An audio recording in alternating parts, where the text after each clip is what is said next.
Upang mahasa ang kasanayan ng kapulisan pagdating sa law enforcement operation, nakiisa ang mga miyembro ng Pangasinan Police Provincial Office sa isinagawang aerial reconnaissance mission sa pangunguna ng 702nd Infantry Brigade sa Pangasinan. Yan ang balitang hatid ni Police Staff Sergeant John Del Supremo.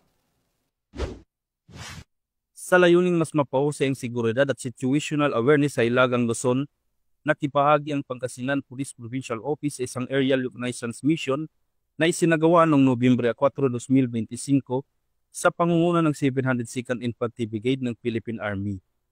Layunin ng reconnaissance na ito na tukuyin at suriin ang mga kritikal na lugar, kumpirmahin ang mga impormasyon mula sa lupa at palakasin ang pinagsamang estratehiya sa operasyon ng mga ahensya para sa seguridad at kaayusan ng lalawigan.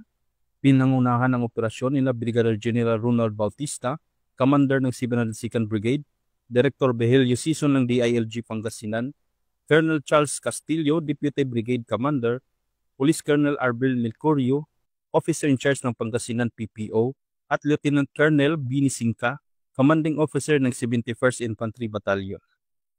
Ipinahayag ni Police Colonel Mercurio ang buong suporta ng Pangasinan PNP sa inisyatiba ng Philippine Army na anya ay malaking hakbang sa pagpapanatili ng kapayapaan at kaligtasan ng mga Pangasinense. Sa tuloy-tuloy na pagtutulungan ng PNP, DILG at Philippine Army, nananatiling matatag ang pangako ng mga ahensya na tiyakin ang ligtas, payapa at matatag na lalawigan ng Pangasinan. Mula dito sa Ilocos Region, ako ang inyong PNN correspondent, Police Staff Sergeant John Del Supremo, alagad ng batas, tagataguyod ng Balitang Pulis.